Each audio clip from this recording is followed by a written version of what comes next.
Peace and blessings to everybody out there. This is Zen Davis with another video. As you can see, I'm trying to grow a mustache. It feels weird to me, but trying to grow facial hair. Quiet people at work. I got a lot of comments from my subscribers, and they was telling me stories about them, being at work, being surrounded by extroverted people, extroverted individuals, and being introverted, it could be overwhelming because work, there's a lot of stimulation, a lot of noise, a lot of, lights, a lot of fast-paced activity.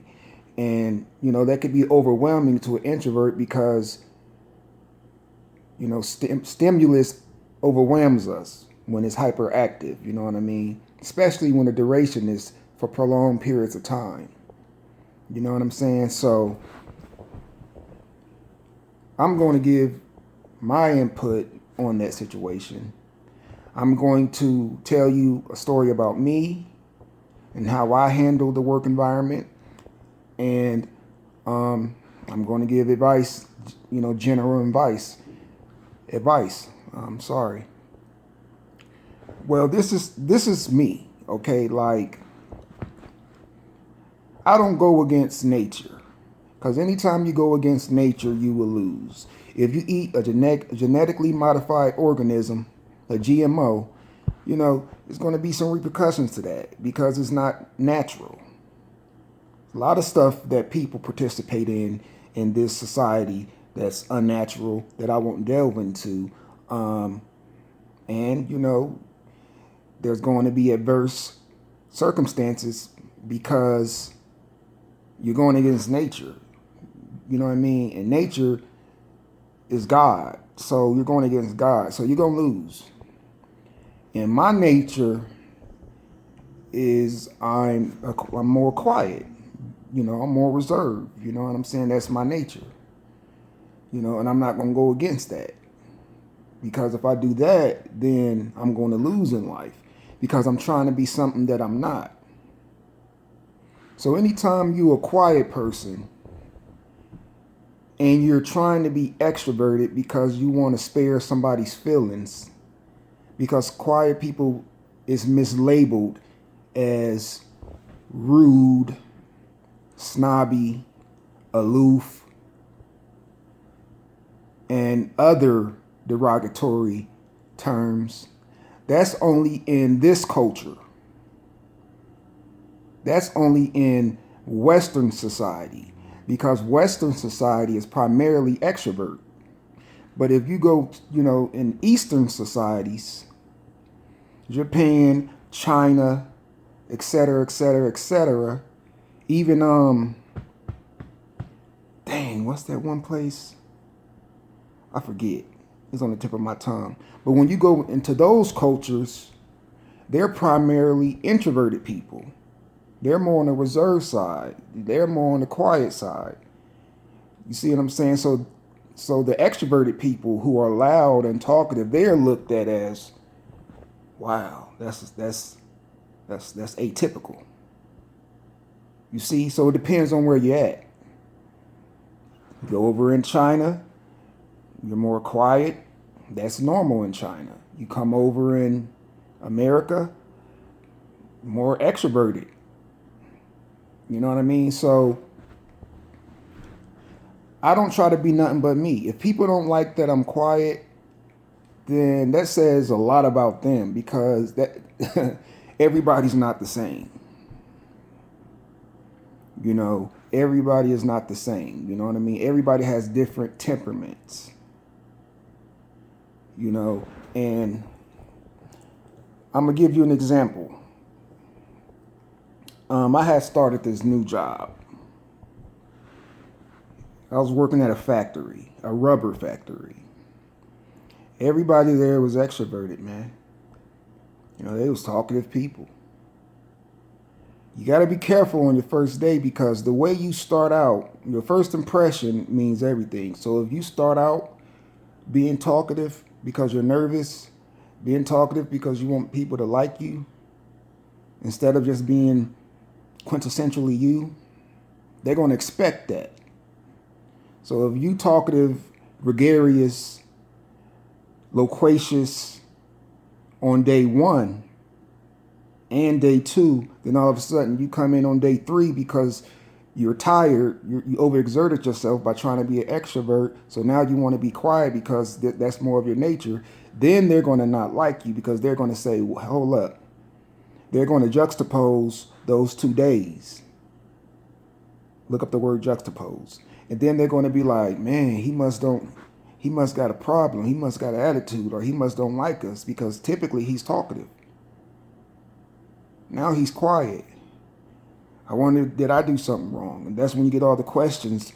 Is there something wrong with you? You know, and all that stuff. So if you're a quiet person, then you have to be truly you on day one. You know, now if you're not a quiet person, then shit, be an extrovert, What's the big deal? So I start on day one, and people, you're new, so people looking at you, people trying to speak to you, get to know you. And if you speak to me, I'm gonna speak back, because even though I'm quiet, I'm not rude. I'm not an asshole. So if you say hi, how you doing, I'm gonna speak back. Now most people want to engage in small talk after that. And if they decide to do that,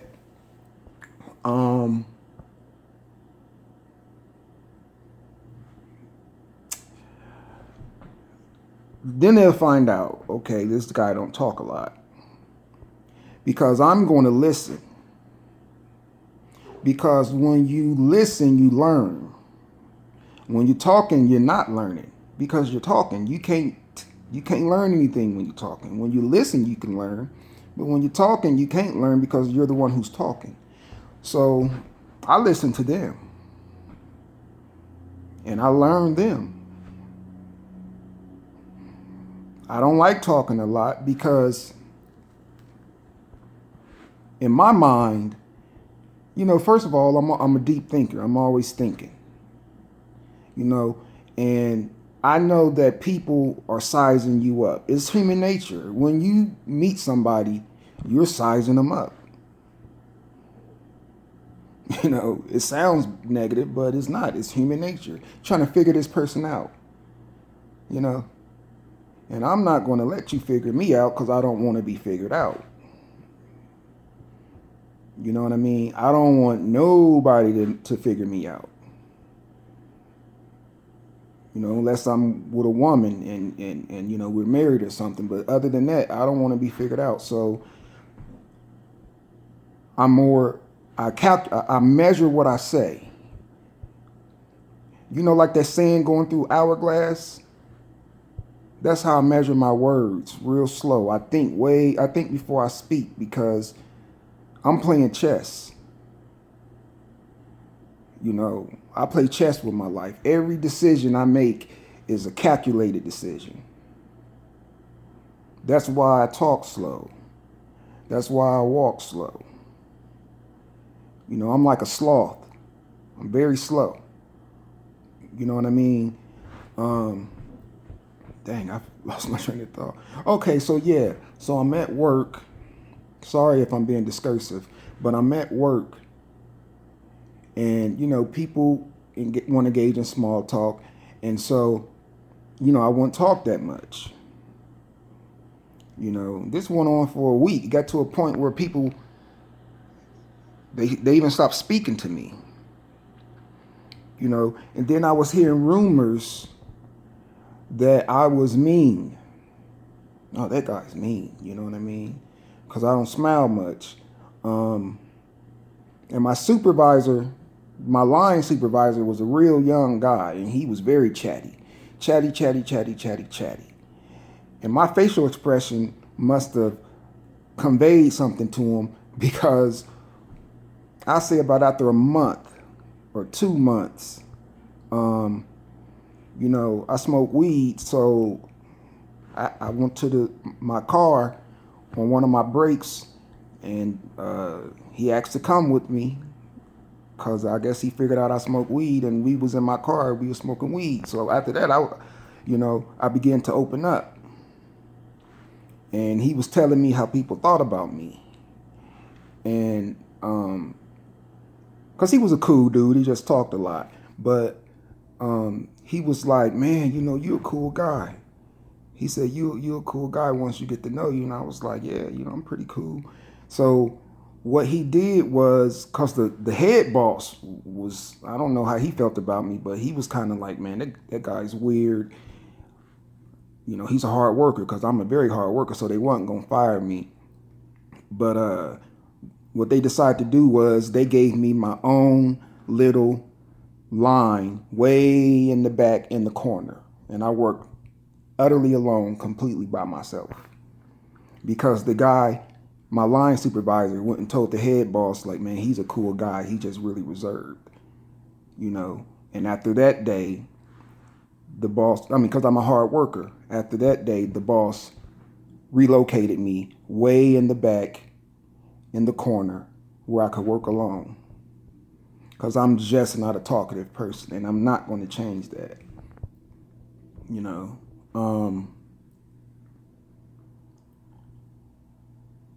I think I'm running out of time. So what I'm going to do, this is part 1. I'll do part 2 tomorrow. Okay? I'll upload part 1 as soon as this video finish, and then tomorrow I'll upload part 2 because, I'm running out of time. Thank you guys for watching my video. If you liked the video, hit the subscribe button. If you don't like it, you know what to do. Let me see. All right, peace.